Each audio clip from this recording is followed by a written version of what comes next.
الحمدللہ رب العالمین الصلاۃ والسلام علی رسولہ الکریم فاعوذ باللہ من الشیطان الرجیم بسم اللہ الرحمن الرحیم۔ سورہ البقرہ کی آیت 146 سے آغاز کر رہے ہیں۔ الذین آتیناہم الکتاب یعرفونہ کما یعرفون ابناءہم وإن فریقا منہم لیکتمون الحق وہم یعلمون۔ وہ لوگ جن کو ہم نے کتاب عطا کی ہے وہ اس کو پہچانتے ہیں جیسا کہ یہ اپنے بچوں کو پہچانتے ہیں، البتہ ان میں سے ایک گروہ جو ہے وہ حق کو چھپانے کی کوشش کر رہا ہے جبکہ وہ حق کو جانتے ہیں۔ آتیناہم الکتاب، یہ یاد رکھیے کہ جہاں پہ اوت الکتاب آئے تو اس کا مطلب ہے کہ اچھے لوگ زیر بحث نہیں ہیں، اور آتیناہم الکتاب ہو تو اس کا مطلب ہے کہ اچھے لوگ بھی زیر بحث، یہود میں سے اچھے لوگ، کیونکہ وہ جو ہے وہ مجہول کا صیغہ، جن کو کتاب دی گئی، اور یہ ہے جن کو ہم نے کتاب دی، تو ہم نے کتاب دی میں ذرا محبت زیادہ نظر آتی ہے۔ تو فرمایا جن کو ہم نے کتاب عطا کی ہے وہ اس کو پہچانتے ہیں جیسے اپنے بچوں کو پہچانتے ہیں۔ کس کو پہچانتے ہیں؟ اس میں مفسرین کے ہاں اختلاف ہو گیا ہے۔ کچھ لوگ یہ سمجھتے ہیں کہ جو حکم بیت اللہ کے بارے میں آیا کہ وہ قبلہ ہے، وہ مطلب ہے کہ وہ قبلے کی تبدیلی کو ایسے ہی سمجھتے ہیں جیسے اپنے بیٹے کو پہچانتے ہیں۔ بالکل ان کو پتہ ہے کہ خانہ کعبہ ہی اللہ کا گھر ہے اور یہی قبلہ ہے۔ ایک یہ معنی لیے گئے ہیں۔ دوسرے معنی یہ لیے گئے ہیں قرآن مجید کے، کہ وہ قرآن مجید کو ایسے ہی پہچانتے ہیں جیسے اپنے بچوں کو پہچانتے ہیں۔ تیسرے معنی لیے گئے ہیں کہ وہ محمد صلی اللہ علیہ وسلم کو ایسے ہی پہچانتے ہیں جیسے وہ اپنے بچوں کو پہچانتے ہیں۔ تو اللہ تعالیٰ نے چونکہ پیچھے ایک انہ الحق آپ پڑھ چکے ہیں،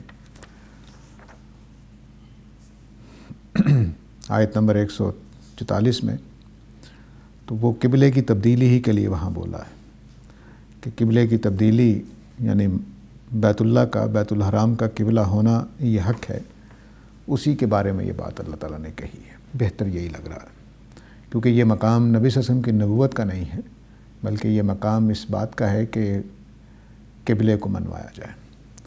تو قبلے کے اس معاملے کو وہ ایسے ہی پہچانتے ہیں جیسے کہ اپنے بچوں کو پہچانتے ہیں۔ اس کی وجہ یہ تھی کہ ابراہیم علیہ السلام کی ساری تاریخ مکہ میں، مدینہ میں سب لوگ جانتے تھے کہ یہ گھر انہی کا بنایا ہوا ہے، اس میں قربانی ہوتی ہے، قربان گاہ ہے، حج ہوتا ہے، اور حج کے بارے میں تاریخ میں کسی اور کا ذکر نہیں ہے کہ انہوں نے حج کے لیے بلایا ہو سوائے ابراہیم علیہ السلام کے۔ تو اس لیے یہ ساری باتیں واضح تھی جن کا پیچھے ذکر گزر چکا ہے، تو اس لیے وہ اچھی طرح پہچانتے تھے کہ یہ معاملہ کیا ہے۔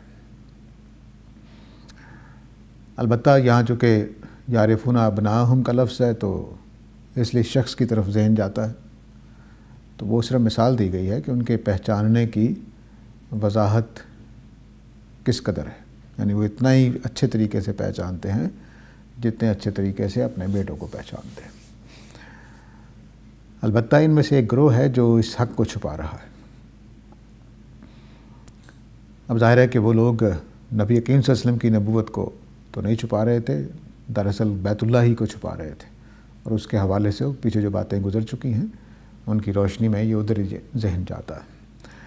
تو لوگ جو تھے وہ چھپا رہے تھے اس حق کو، وہم یعلمون، جبکہ وہ جانتے ہیں۔ تو اب اس بات کو کہنے کے بعد جو اگلا جملہ بولا گیا ہے وہ بھی اسی بات کو واضح کرتا ہے کہ ان کے کہنے کی وجہ سے کچھ شکوک و شبہات مسلمانوں کے بیچ میں بھی پیدا ہو سکتے ہیں۔ ظاہر ہے کہ جب یہود کے علماء یہ کہیں کہ نہیں ہماری کتابوں میں تو کسی خانہ کعبہ کا ذکر نہیں ہے، کسی ابراہیم علیہ السلام کے گھر کا ذکر نہیں ہے، تو اس کا ایک اثر ہوتا ہے کہ لوگ کہتے ہیں اچھا یہ تو پرانے زمانے سے جانتے ہیں اس بات کو، ان کے پاس اللہ کی کتاب ہے، ہمارے پاس تو سنی سنائی تاریخ ہے، اس لیے ہو سکتا ہے کہ اللہ کی کتاب میں اگر لکھا ہوا ہے تو یہ ایسا ہی ہوگا جیسے یہ کہہ رہے ہیں۔ اس بات کو پھر سمجھاتے ہوئے فرمایا کہ الحق من ربک فلا تکونن من الممترین، تو یہ تمہارے رب کی طرف سے حق ہے تو آپ شک کرنے والوں میں سے نہ بنیں۔ یہ سیدھا نبی کریم صلی اللہ علیہ وسلم کو کہا جا رہا ہے، نہ کہ یہود کو، نہ کہ صحابہ کو۔ تو اس کے واضح مطلب ہے کہ اس چیز ہی کی بارے میں بات ہو رہی ہے جس چیز میں قریش یہود مدینہ جو تھے وہ بات کو چھپانے کی کوشش کر رہے تھے۔ اب چونکہ نبی کریم صلی اللہ علیہ وسلم بھی اسی قبلے کی پیروی کر رہے تھے جس قبلے پر یہود تھے، اس وجہ سے یہ معاملہ واضح طور پر تھا کہ ابھی آپ تو اس قبلے پر تھے، ابھی آپ نے چھوڑ دیا۔ اور آگے چل کر ایک اور بات ہوگی جس میں یہ بھی واضح رہنا چاہیے کہ جو یہود تھے وہ مشرق کو مغرب کو قبلہ بناتے تھے، اور جو نصارہ تھے وہ مشرق کو قبلہ بناتے تھے، یعنی دونوں الٹ تھے ایک دوسرے کے۔ اگر یہودی ادھر منہ کر کے نماز پڑھتے ہیں تو نصارہ ادھر منہ کر کے نماز پڑھتے تھے۔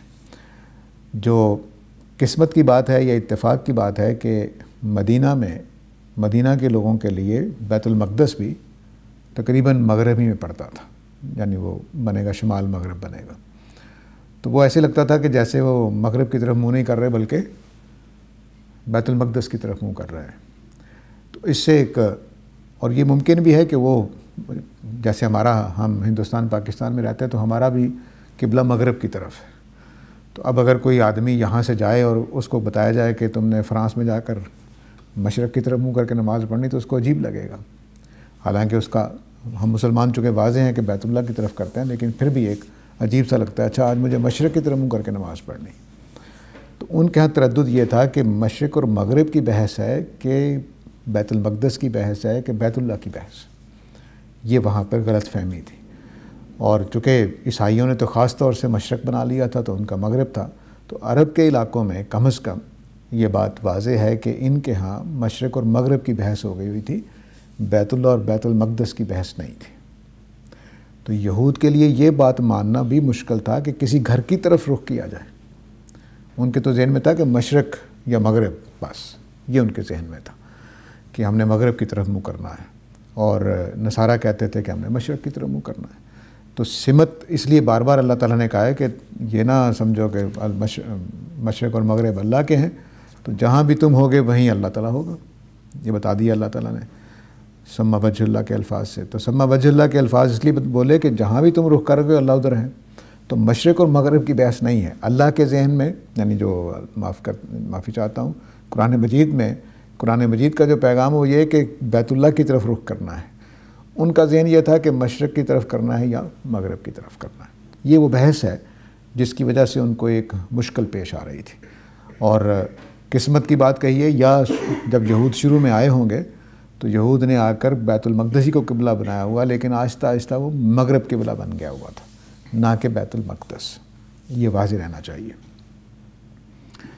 اس بیک گراؤنڈ میں یہ بات چل رہی ہے، تو وہ اب ان کے لیے بڑا مشکل تھا کہ وہ کہیں کہ بھئی مشرق اور مغرب کو چھوڑ کر ہم کسی گھر کی طرف رخ کریں، کیونکہ گھر تو بڑی چھوٹی سی محدود چیز ہے نا۔ اب مثال کے طور پر ہمیں بھی کہا جائے کہ بھئی یہ گھر اللہ کا ہے، اس میں تو کیا خدا موجود ہے وہاں پر کہ ہم نے اس کی طرف منہ کرنا ہے؟ ابھی بھی اعتراض ہوتے ہیں کہ مسلمان بھی پتھر پوجتے ہیں، نعوذ باللہ، ہم تو ایسا نہیں کرتے، لیکن وہ بیت اللہ کے ساتھ یہ سوالات پیدا ان کے ذہن میں تھے، اس لیے ان سوالات کی وجہ سے وہ یہ ماننے کو تیار نہیں تھے کہ مشرق اور مغرب کو چھوڑ کر ہم اللہ کے گھر کی طرف رخ کریں، یعنی بیت الحرام کی طرف۔ یہ ان کے لیے مشکل تھی، اس لیے یہ پیچھے بات چل گئی تھی کہ وہ تمہارا قبلہ نہیں مانیں گے، آپ ان کا قبلہ نہیں مانیں گے، اور ایک دوسرے کا قبلہ بھی وہ نہیں مانیں گے، کیونکہ یہ ان کے لیے کافی بھاری بات، اس کو اللہ نے تسلیم بھی کیا کہ یہ بھاری بات ہے، لیکن ان کے لیے نہیں جو اللہ سے ڈرنے والے ہیں۔ اب اس بیک گراؤنڈ میں دیکھیے آگے اللہ تعالیٰ فرما رہے ہیں وَلِكُلٍّ وِجْهَةٌ هُوَ مُوَلِّيهَا فَاسْتَبِقُوا الْخَيْرَاتِ، ہر ایک کی ایک سمت ہے تو اس کو اسی کی طرف پھرنا ہے۔ پہلے کیا تھا؟ یہود کے لیے مغرب، نصارہ کے لیے مشرق، یہ تھا۔ مسلمان بھی مغربی کی طرف منہ کر کے نماز پڑھ رہے تھے ان کے خیال میں، جبکہ نبی کریم صلی اللہ علیہ وسلم بیت المقدس کے طرف منہ کر کے پڑھ رہے تھے، لیکن ان کے خیال میں تھا کہ مغرب کی طرف منہ کر کے نماز پڑھ رہے ہیں۔ اب اللہ تعالیٰ کہتے ہیں کہ نہیں، ہر ایک کی سمت الگ ہوگی، ٹھیک ہے؟ کسی کو یعنی خانہ کعبہ بیچ میں ہے تو کوئی مشرق کی طرف منہ کر رہا ہے، کوئی مغرب کی طرف کر رہا ہے، کوئی شمال کی طرف، کوئی جنوب کی طرف، ایسا ہی ہے نا، ہم بھی ایسے ہی پڑھتے ہیں۔ تو جو مکہ میں چلے جائیں تو ہمیں تو حج کا اگر سین نظر نہ آئے تو شاید ہم بھی اتنا سوچ رہے ہیں مشکل محسوس کریں، لیکن وہاں پہ ہم دیکھتے ہیں کہ چاروں طرف صفیں بنی ہوتی ہیں۔ تو ایک ہی مسجد میں کسی کی سمت ایک نہیں ہے، ایک ہی مسجد میں ہر ایک کا تھوڑا تھوڑا زاویے کا فرق پڑتا چلا جا رہا ہے۔ تو اب ہر ایک کی ایک سمت ہے جس کی طرف اس نے منہ کرنا ہے، نئے حکم کا یہ تقاضا تھا۔ اس لیے فرمایا کہ وہ سمات کی پرستش کو چھوڑ دو، نیکی کی طرف آگے بڑھو۔ اللہ نے حکم دے دیا ہے تو اس سے نہ گھبراؤ کہ سمت کی طرف منہ کرنا ہے، کہ کہ اصل میں اللہ نے حکم دے دیا بیت اللہ کی طرف رخ کرنا ہے تو اس طرف رخ کرو، فاستبقوا الخیرات، تو نیکیوں میں آگے بڑھو۔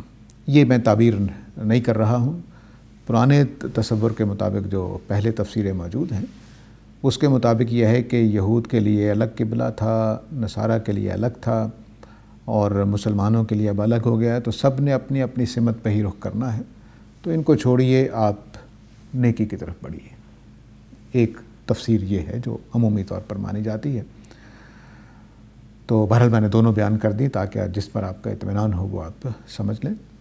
تو دو باتیں میں دوبارہ دہرا رہا ہوں، ہر ایک کی اپنی اپنی سمت ہوگی اب نئے حکم کے مطابق جو دین ابراہیمی میں پہلے سے چلا رہا تھا۔ تو چونکہ یہود و نصارہ پیش نظر ہے اس لیے ان کو کہا جا رہا ہے کہ اب نئے حکم کے مطابق بیت اللہ کی طرف رخ کرنا ہے، تو ہر ایک کی اپنی اپنی جہت ہوگی، اس لیے گھبراؤ نہیں اور نیکیوں کی طرف آگے بڑھو۔ دوسری تفسیر یہ ہے کہ ان قوموں کی، یہود، نصارہ اور مسلمانوں کی، ہر ایک کی اپنی اپنی جہت ہے، اپنی اپنی سمت ہے، تو انہوں نے تو اپنے منہ کرنا ہے اپنی طرف، آپ ان کو چھوڑیے اور نیکی اختیار کیجیے آپ۔ تو میرے خیال میں یہ جملہ نیگیٹو نہیں ہے، اس لیے میں اس کو دوسرے معنی دے رہا ہوں، کیونکہ آگے فرمایا اینما تکونوا یاتی بکم اللہ جمیعا، تم جہاں بھی ہوگے اللہ تعالیٰ تم سب کو اوپر قابو رکھتا ہے، تم اس کے گرفت سے نہیں نکل سکتے ہو۔ مطلب یہ کہ تم مشرق میں منہ کر کے نماز پڑھ لو، مغرب میں منہ کر کے نماز پڑھ لو، کوئی مسئلہ نہیں۔ اللہ کو اکٹھا کرنے میں کیا مسئلہ ہے؟ اعمال کو قبول کرنے میں کیا مسئلہ ہے؟ تمہیں لا کر جنت اور دوزخ میں ڈالنے میں کیا مسئلہ ہے؟ اس کا کوئی مسئلہ نہیں ہے۔ تو اس لیے سمات کی طرف نہ جاؤ، نیکی کی طرف آگے بڑھو، تو نیکی اور تقوی اختیار کرو جو کرنے کا اصل میں کام ہے۔ اگر نیکی اور تقوی تم اختیار نہیں کر رہے ہو تو پھر سمتیں کوئی چیز نہیں رکھتی، کوئی معنی نہیں ہے اس کے۔ تو سمات کی بجائے تم نے رخ کرنا ہے بیت الحرام کی طرف، جس کو مسجد حرام قرآن نے کہا ہے۔ ان اللہ علی کل شیء قدیر، اللہ تعالیٰ ہر چیز پر قدرت رکھتے ہیں۔ تم جہاں بھی ہوگے، جس طرف منہ کر کے نماز پڑھ لو گے، اللہ تعالیٰ اس کو قبول کرنے والا ہے۔ تو اس لیے اللہ کے گھر میں یہ مسئلہ نہیں ہے کہ سمت کوئی ہو، کوئی طے شدہ ڈائریکشن ہو جس میں ہم نماز پڑھیں، اور کوئی جگہ مقرر ہو، کوئی اس طرح کی، یہ اللہ کے لیے کوئی مشکل نہیں ہے۔ جہاں بھی ہوگے وہ تمہارے اعمال کو قبول کرے گا اور تمہیں بھی پکڑ بلائے گا، اس میں کوئی مشکل نہیں ہے۔ ان اللہ علی کل شیء قدیر، اللہ تعالیٰ ہر چیز پر قدرت رکھتا ہے۔ اب یہ ظاہر ہے کہ جو تردد تھا اہل کتاب کے دلوں میں، اس کو اللہ تعالیٰ نے زائل کیا ہے، اور مخاطب مسلسل نبی صلی اللہ علیہ وسلم کو بنایا ہوا ہے۔ اللہ تعالیٰ نے اہل کتاب کو یہاں مخاطب نہیں بنایا، کیونکہ ان کے لیے بڑا گراں حکم تھا، جیسے اللہ نے بیان بھی کیا ہے۔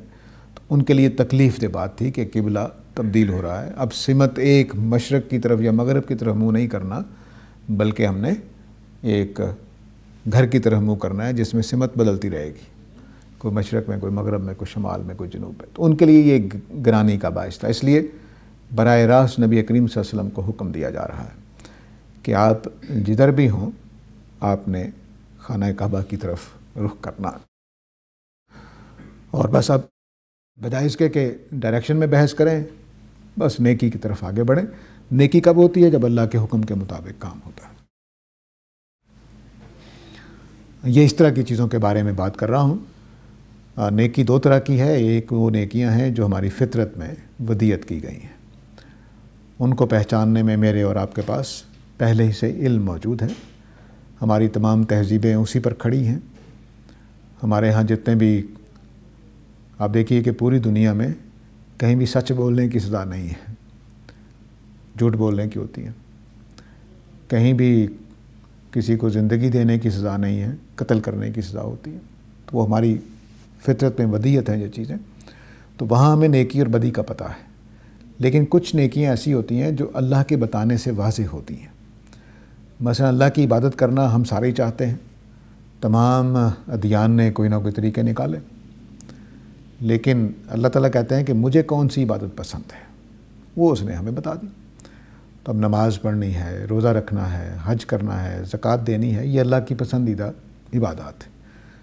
تو اب یہ نیکی، نماز نیکی بنی ہے اللہ کے بتانے سے، وہ میں اپنی فطرت سے نہیں ایجاد کر سکتا تھا۔ تو یوں سمجھ لیجئے کہ کسی نیکی کا طریقہ کار وہ اللہ تعالیٰ بتا دیتے ہیں کہ بھئی اس طرح سے کرو، نماز اس طرح سے پڑھ لو، زکوٰۃ اس طرح سے دینی ہے۔ تو مجھے تو اپنے مال میں سے کتنے پیسے دینے ہیں تسلی نہیں ہوگی، کبھی کم دے کر میں ڈنڈی مار لوں گا، کبھی زیادہ دینے کا جذبہ پیدا ہو جائے گا۔ تو اللہ تعالیٰ نے بتایا کہ بھئی اتنا تو تم دے دو تو تمہاری ذمہ داری ادا ہو جائے گی۔ تو نیکی کا یہ تصور کہ خدا کے کہنے سے کوئی چیز نیکی کا باعث بنتی ہے، یہ بھی ایک نیکی ہے۔ خدا کے حکم کو ماننا، خواہ وہ کتنا ہی ناگوار لگ رہا ہو، وہ بھی نیکی ہے۔ تو اس لیے فرمایا گیا فاستبقوا الخیرات، نیکیوں کی طرف آگے بڑھو، یعنی اس وقت اللہ کا حکم آ گیا ہے تو اس کو اختیار کرو۔ تمہیں جو عقلی طور پر لگ رہا ہے کہ سمت ہونی چاہیے، یہ ضروری نہیں ہے، بس میرے حکم کی پیروی کرو۔ تم جہاں بھی ہوگے، جس سمت میں ہوگے، کوئی مسئلہ نہیں ہوگا، میں وہاں پر پہنچ جاؤں گا، کیونکہ اللہ تعالیٰ ہر چیز پر قادر ہے، ان کو کوئی چیز رکاوٹ نہیں بن سکتی، نہ سمتیں، نہ جہتیں، نہ جگہیں، نہ مقامات، نہ کوئی غاریں، نہ کوئی پہاڑ، نہ کوئی پتھر، ان کے لیے کوئی رکاوٹ نہیں بنتے۔ تو اس لیے ہر ایک کو اپنے رخ پر منہ پھیر لینا ہے جہاں بھی بیت الحرام سامنے آ جائے۔ اب اسی غرض سے نبی کریم صلی اللہ علیہ وسلم کو اب تسلی دلا رہے ہیں اللہ تعالیٰ۔ تسلی دلانے کے بعد جو پہلا حکم دیا ہے وہ یہی دیا ہے کہ وَمِنْ حَيْثُ خَرَجْتَ فَوَلِّ وَجْهَكَ شطر المسجد الحرام، آپ جہاں سے بھی روانہ ہوں، جہاں سے بھی آپ نکلیں، آپ نے اپنے چہرے کو مسجد حرام کی طرف کر لینا۔ اب یہ اس بات کو سمجھانے کے لیے ہے کہ خانہ کعبہ کی طرف رخ کرنے کے لیے اب سمت کی بات نہیں ہوگی۔ جہاں سے بھی آپ نکلیں تو بیت اللہ کی طرف رخ کرنا، جہاں سے بھی آپ نماز کے لیے نکلیں۔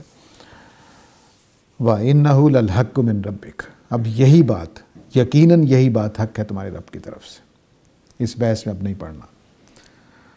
وَمَا اللَّهُ بِغَافِلٍ عَمَّا تَعْمَلُونَ، اور جو کچھ تم کرو گے اللہ اس سے غافل نہیں ہے۔ تو مطلب یہ ہوا کہ اب جو میں حکم دے رہا ہوں، اس میں جو اعتراضات ہیں، جو ذہنوں میں خلجان ہیں، وہ قائم رہے گا، اس کو آسانی سے ختم نہیں کیا جائے گا، کیونکہ وہ صدیوں کا ایک عمل ہے، لوگوں کا وہ وہاں رہ رہے ہیں، تو ان کے ذہنوں میں یہ الجھن سی ہے، خلش سی ہے۔ اس کے باوجود اب آپ نے کام کیا کرنا ہے کہ آپ کی وجہ سے، نبی کریم صلی اللہ علیہ وسلم کی وجہ سے یہ عمل قائم ہونا ہے، اس لیے آپ ہی کو مخاطب کیا گیا ہے کہ اب آپ جہاں سے بھی نکلیں آپ نے مسجد حرام کی طرف منہ کرنا ہے، کیونکہ آپ کے وجود سے نئی شریعت وجود میں آئے گی۔ پرانا جو تصور چلا رہا تھا ان کے ہاں، اہل کتاب کے ہاں، وہ ختم ہو جائے گا۔ مشرق اور مغرب قبلہ نہیں رہیں گے، اب قبلہ بن جائے گا مسجد حرام۔ تو اس لیے آپ جہاں بھی ہوں آپ نے چہرہ اس طرف کرنا ہے، اور اگر آپ اس میں کچھ نرمی کریں گے، غلطی کریں گے، کچھ رخصت لینے کی کوشش کریں گے، تو جان لیجئے کہ جو کچھ تم لوگ کرو گے اللہ اس سے واقف ہے۔ حکم نبی کریم صلی اللہ علیہ وسلم کو دیا، غفلت لوگوں کی زیر بحث آ گئی ہے۔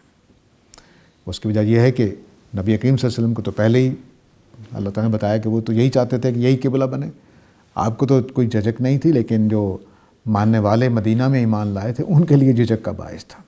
مکہ والوں کے لیے بھی کوئی مسئلہ نہیں تھا، کیونکہ وہ تو پہلے ہی اسی کو قبلہ بنائے ہوئے تھے۔ اب یہ بات اللہ تعالیٰ نے واضح طور پر کہہ دی کہ دیکھو تمہارے لیے اب قبلہ یہ بن گیا ہے، اس میں تم نے اپنی اپنی جہت کی طرف رخ کرنا ہے، جہاں سے بھی تم نکلو مسجد حرام ہی کی طرف رخ کرنا ہے۔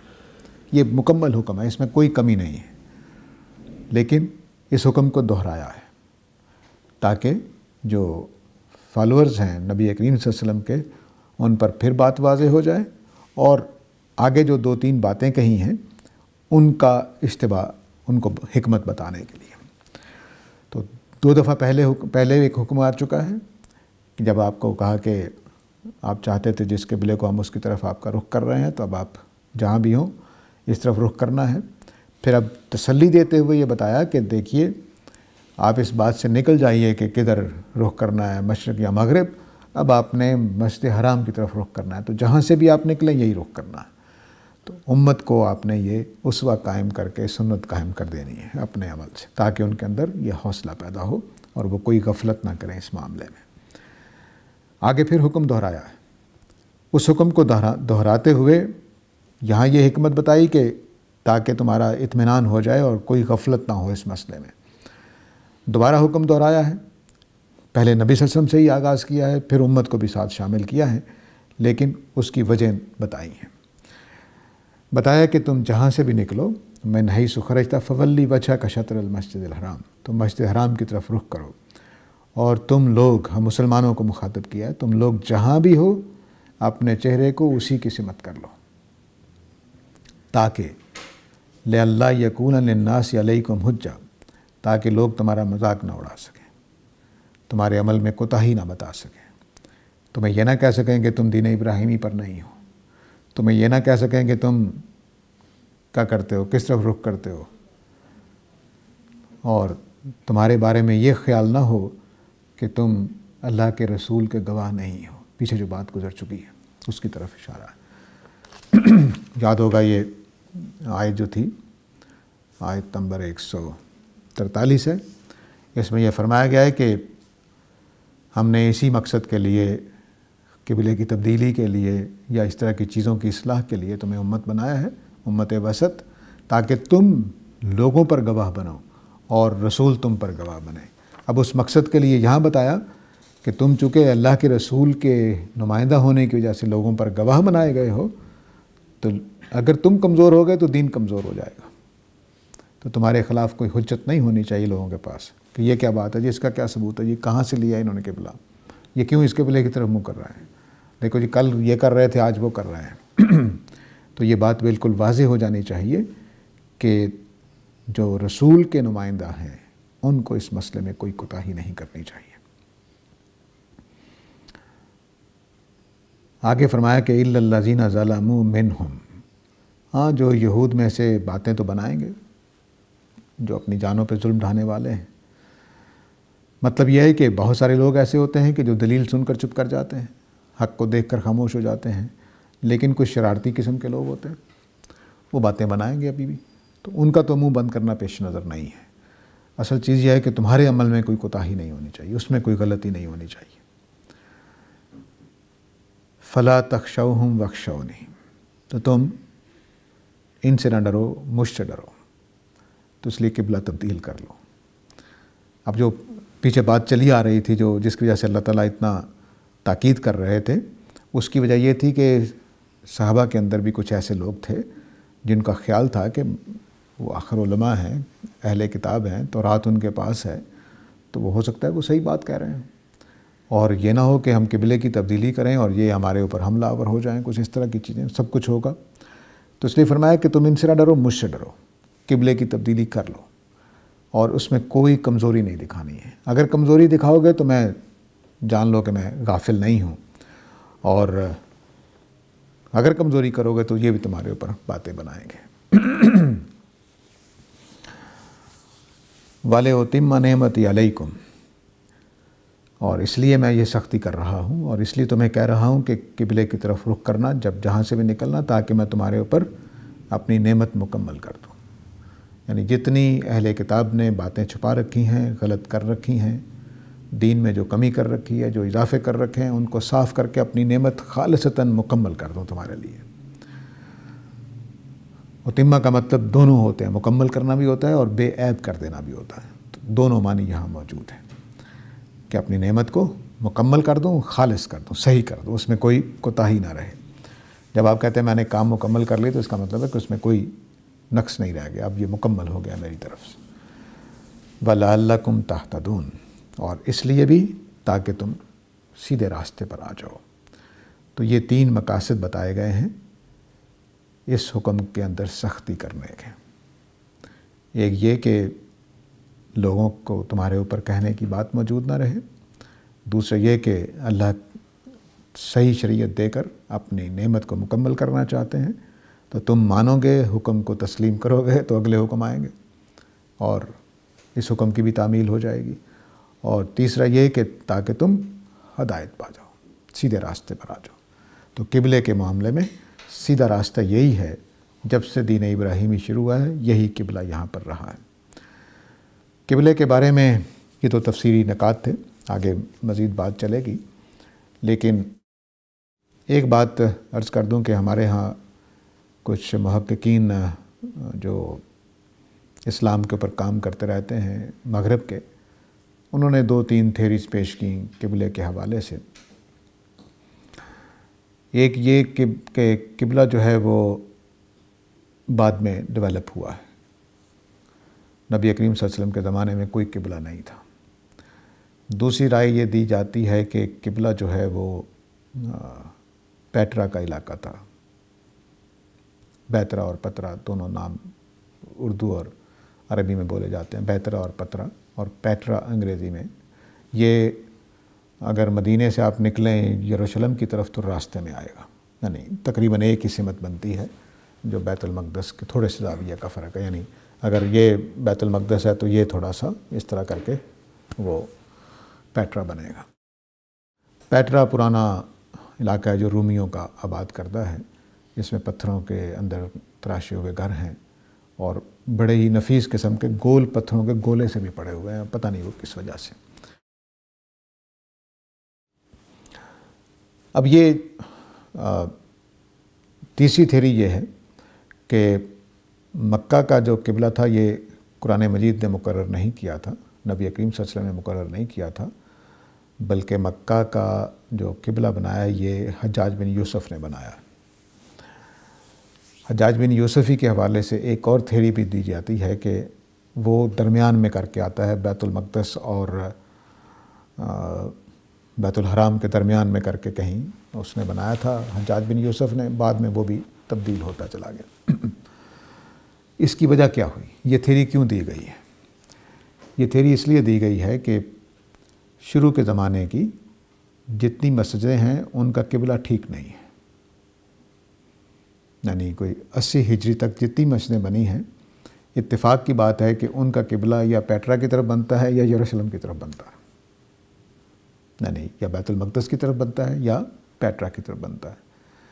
اور کچھ مسجدیں ایسی ہیں کہ جن کا قبلہ جو ہے وہ بیت المقدس سے لے کر خانہ کعبہ کے درمیان کہیں بنتا ہے، اور یہ میلوں کا فاصلہ ہے کہ اگر مثلا میں نے یہ مسجد اس طرح سے ڈائریکشن پہ بنائی ہے تو یہ مسجد جا کے بیت اللہ اور اس کے درمیان میں سے جس کا قبلہ گزر جائے گا، ٹھیک ہے۔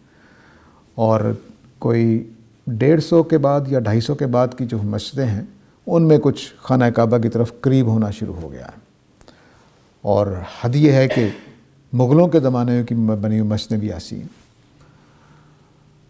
تو اور جو افریقہ کی مسجدیں ہیں ان کا تو اور بھی معاملہ خراب ہے، وہ کچھ اس طرح سے ہے کہ وہ نہ خانہ کعبہ کی طرف آتی ہیں نہ وہ بیت المقدس کی طرف جاتی ہیں، وہ کوئی سوڈان کی طرف ان کا رخ بنتا ہے ساری کی ساری۔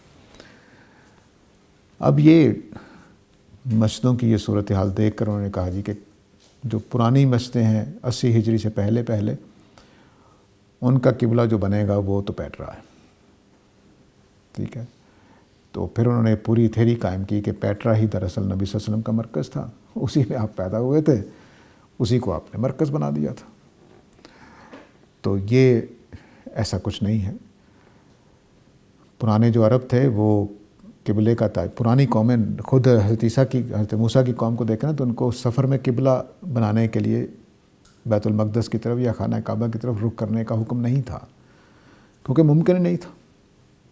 مثلا آج ہمارے پاس اگر گوگل وغیرہ نہ ہو یا موبائل میں یہ ایپس نہ ہوں تو ذرا قبلے کا رخ متعین کریں کسی اپنے ہی ملک میں، بادل آئے ہوئے ہوں یا رات کا وقت ہو، تو پرانے لوگ ستاروں کے ذریعے سے قبلے متعین کرتے تھے یا سورج کے ڈوبنے اور چڑھنے سے کچھ کیلکولیشنز کرتے تھے، اس کی وجہ سے جو بھی رخ طے کر لیتے تھے بن جاتا تھا، ٹھیک ہے۔ تو یہ اب مسلمانوں نے پوری کوشش کی ہے کہ اپنا قبلہ صحیح رکھیں، لیکن اس زمانے میں جو علوم تھے ان کی مدد سے انہوں نے کیا، اس میں غلطیاں ہوئیں. ہماری بادشاہ مسجد آج بھی جا کر دیکھ لیں تو اس کا قبلہ درست نہیں. تو بادشاہ مسجد کیا، ہمارے محلے میں ایک مسجد بنی اس کا قبلہ درست نہیں تھا، بس وہ بنا دیا اندازے سے، اور اچھا خاصا کوئی 6-7 ڈگری کا فرق تھا. تو یہ کچھ کوتاہیاں ہوتی ہیں، کچھ اندازے ہوتے ہیں، کچھ جو زمانے کے علوم تھے تو آہستہ آہستہ بہتر ہوتا چلا گیا ہے.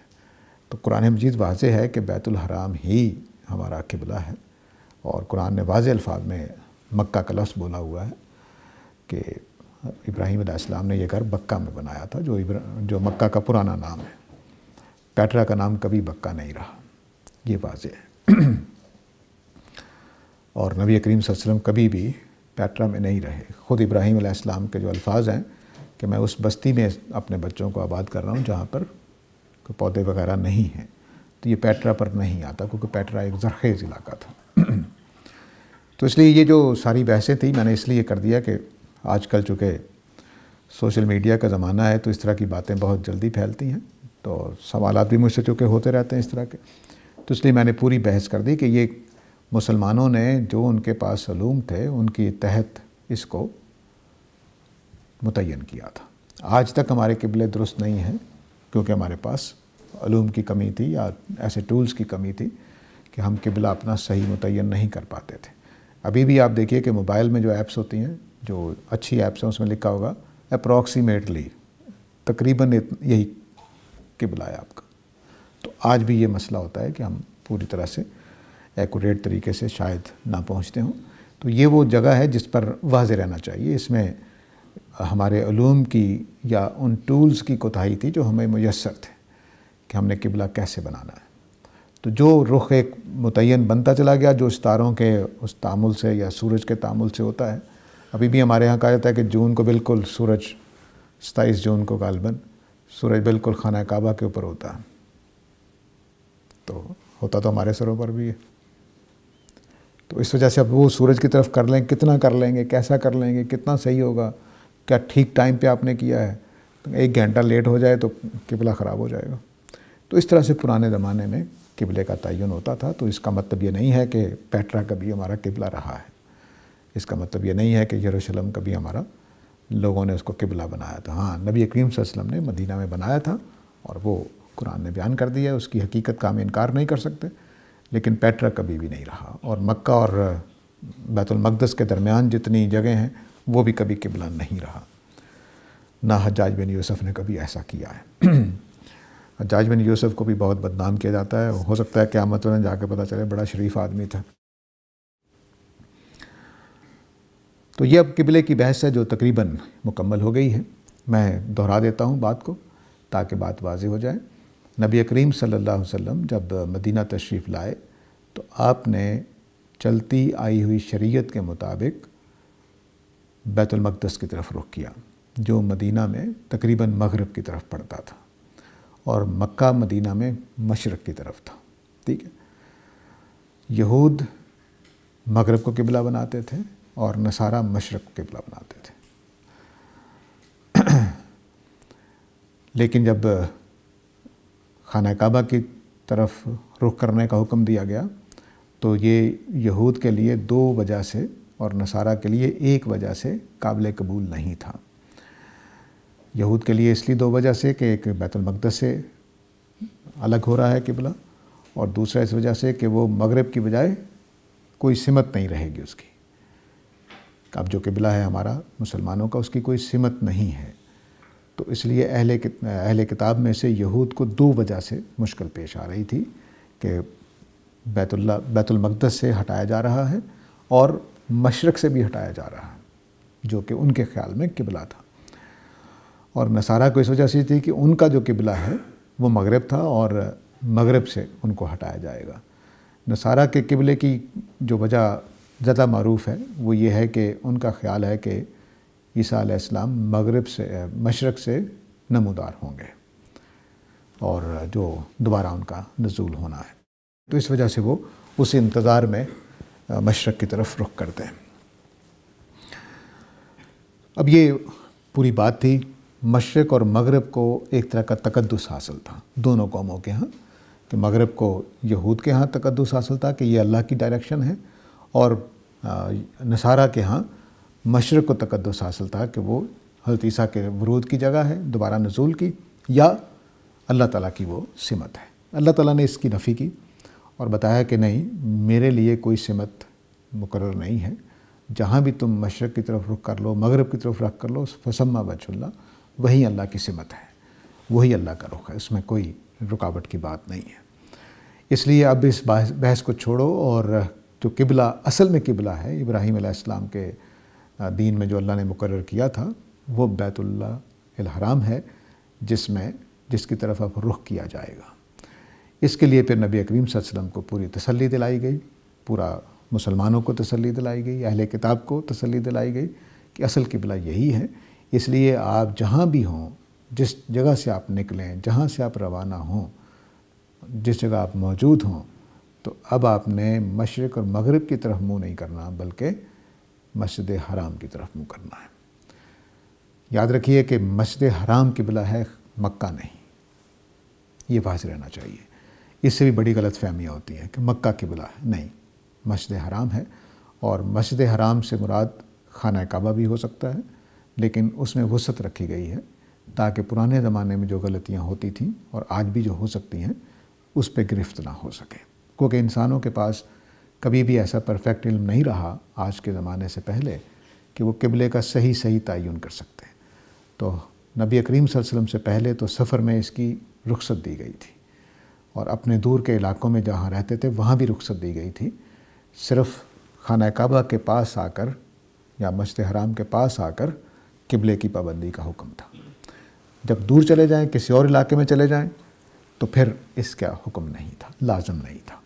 کوئی کر لے تلاش کر کے، کوئی اندازے لگا کر، تو پھر ہو سکتا ہے۔ سفر بھی ایسے ہی کرتے تھے، وہ ستاروں کو دیکھتے ہوئے سفر کرتے تھے، یا سورج اور مغرب اور مشرق کا دھیان کرتے ہوئے سفر کرتے تھے۔ تو آپ یہاں سے نکلیں ہمارے المورد سے اور اپنے گھر چلے جائیں، یا کسی ایسی جگہ چلے جائیں جہاں آپ کو قبلہ معلوم نہ ہو، تو المورد کا اندازہ لگا کر کے المورد میں قبلہ اس رخ پر اب کس رخ پہ ہوگا آپ نہیں کر سکتے، ناممکن سی بات ہے۔ تو اس لیے یہ نہ سمجھیے کہ سفر کرتے ہوئے نشان لگاتے جائیں گے قبلہ کدھر ہے، نہیں ممکن ہے۔ ذرا سی سمت بدل جائے گی تو کام خراب ہو جائے گا۔ تو اس لیے پرانے زمانے میں یہ ایک نرم حکم تھا، سخت حکم نہیں تھا، لیکن نبی کریم صلی اللہ علیہ وسلم کے بعد چونکہ اللہ کو معلوم تھا کہ اب ایسے علوم ترقی یافتہ ہو جائیں گے، اور مسلمانوں نے بھی کوئی کوتاہی نہیں کی، انہوں نے پوری محنت سے جو بھی ان کے پاس ذرائع تھے ان کے تحت کرتے رہے۔ یہ آج بھی ہمارے ساتھ ہوگا کہ ہم سفر میں جا رہے ہیں تو قبلہ تعین کریں گے اندازے سے، پوری تحقیق سے، غلط ہو جائے تب بھی اللہ تعالیٰ قبول کرتے ہیں، کیونکہ ہم نے رخ اپنی طرف سے، اپنی نیت میں، اپنے ارادے میں مسجد حرام کی طرف کیا تھا، تو وہ نماز ہماری ہو جائے گی۔ تو اس طریقے سے ہاں، البتہ اب جب ہمارے پاس یہ علوم آ گئے ہیں تو اپنی مسجدیں ٹھیک کر لینی چاہیے۔ غالباً کچھ مسلمانوں نے کی بھی ہیں، لیکن کوئی 50 کے قریب مسجدیں ایسی ہیں کہ جو آج بھی غلط رخ پر ہیں، تو ان کو بس ٹھیک کر لینا چاہیے۔ وہ جا کے تاریخی مسجدیں ہیں، تو ان میں جس طرح ہم نے اپنی مسجد میں صف ٹیڑھی بچھانی شروع کر دی، وہاں کم از کم صفیں ٹیڑھی کر لینی چاہیے تاکہ قبلہ ٹھیک ہو جائے۔ اسی موضوع پر انشاءاللہ اگلی دفعہ بات کریں گے، مزید آگے چل رہا ہے، لیکن اتنی بات کہہ دوں کہ یہ نبی کریم صلی اللہ علیہ وسلم کی بعثت ہوئی ہی اس لیے تھی کہ پرانا جو دین چلا رہا تھا اس میں جو ملاوٹیں کر دی گئی تھیں، جو علائشیں ڈال دی گئی تھیں، جو کتاب اللہ جو دونوں تھیں، تورات اور انجیل، اس میں جو تحریفات کر دی گئی تھیں، ان کی درستی کے لیے آپ آئے تھے، اور ان چیزوں کا آغاز، ان کی اصلاح کا آغاز انہی آیات سے ہوا ہے۔ اس لیے یہاں پر پورے زور کے ساتھ یہ بات بھی بتائی گئی کہ تم جو ہو وہ شہداء علی الناس ہو، اس لیے تمہیں پوری طرح سے اس کو مضبوطی سے تھامنا ہے۔ اور اب آگے جو آیتیں آئیں گی اس میں یہ بتایا گیا کہ اسی مقصد کے لیے تو اس رسول کو بھیجا گیا تھا، اور اسی دعا کا حوالہ دیا گیا جو پیچھے بیت اللہ کی تعمیر کے وقت اسماعیل اور ابراہیم علیہ السلام نے کی تھی۔ تو اس سے یہ بات واضح کرنا پیش نظر ہے کہ اللہ کے دین میں جو خرابیاں پیدا ہوتی ہیں ان کی اصلاح چھوٹا کام نہیں ہے، بہت بڑا کام ہے، بہت اہمیت کا کام ہے۔ اس لیے رسول کی بعثت کا ایک بڑا مقصد یہ تھا، نبی کریم صلی اللہ علیہ وسلم کی بعثت کا، کہ ان چیزوں کی اصلاح کرنی ہے، ان کو خالص کرنا ہے، تو والے اتمہ نعمتی میں جو بات کہی گئی ہے اس کے لیے یہ بعثت کی گئی تھی نبی کریم صلی اللہ علیہ وسلم کی صورت میں۔ تو آپ نے اپنے وجود سے نہ صرف یہ کہ ایک شاندار ملت کو دوبارہ زندہ کیا، بلکہ جو خرابیاں پیدا ہو چکی تھیں ان کی اصلاح کی۔ لیکن بدقسمتی یہ ہے کہ آپ کے چلے جانے کے بعد آہستہ آہستہ ہم نے بھی وہی کام کرنے شروع کر دیے جو یہود و نصارہ کرتے تھے۔ تو ہمیں واپس قرآن اور سنت نبوی کی طرف آنا ہے، وگرنہ ہمارا معاملہ بھی وہی ہوگا جو یہاں یہود کا بتایا گیا۔ تو وقت ہو چکا ہے جی، وآخر دعوانا الحمدللہ رب العالمین۔